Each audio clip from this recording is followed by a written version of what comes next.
Hello everyone, Shalom Aleichem. I want to tell you an unbelievable thing that happened to me in my life.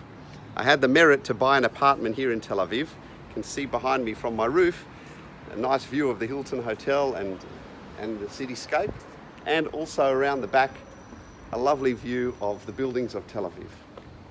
Thank God, I'll have a nice sukkah and a nice view.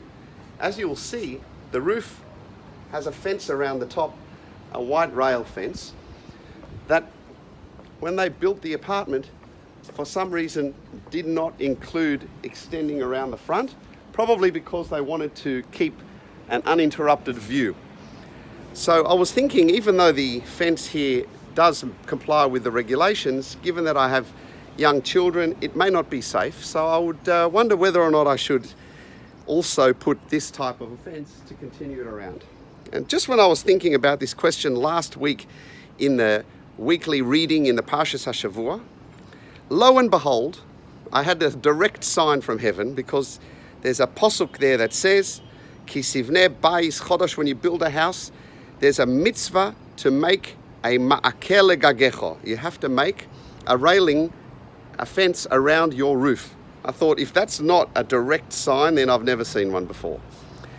And I thought to myself, what a merit I have to do a mitzvah that probably not a lot of people get to do. We get to do lots of mitzvahs, shake the lulav and other things, but to build a railing around a roof is not something that happens every day.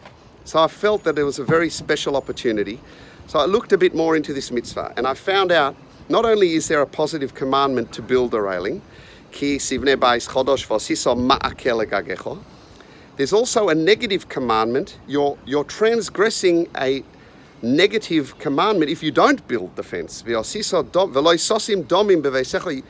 should not allow bloodshed in your place by causing danger for someone who might fall off the roof. So by building a fence, I'm completing a positive mitzvah and preventing the transgression of a negative mitzvah. And furthermore, I not only get to make a bracha, I found out that the bracha is Baruch atah Hashem Elokeinu melech haolam, asher kiddushanu b'mitzvosav v'tzivanu la'asos ma'akeh. It's a bracha that not many people will get the merit to make.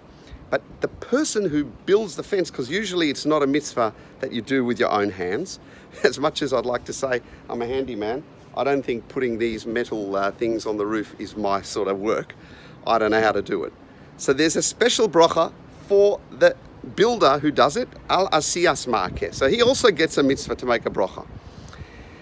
Then when I looked further into this mitzvah, the end of the pasuk where we're commanded to build the fence, it says you should build a fence so there shouldn't be bloodshed and nobody should fall. Ki nofal yipol mimenu, because if you don't build a fence, someone will fall from it.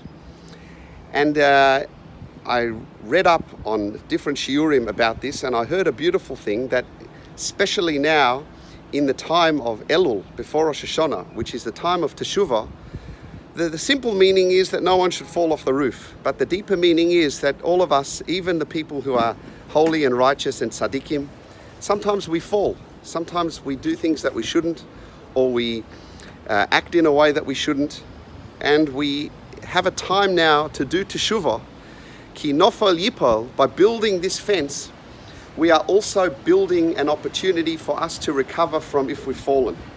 And so for me, it's been extremely meaningful to have this merit, not only to physically build a fence around my roof, but to also internalize the deeper meaning of taking the mitzvah to its deeper level of returning and doing teshuvah, even though I may have fallen during this year. And therefore, I'd like everybody to participate with me as I stand here on the corner of my rooftop and make the bracha.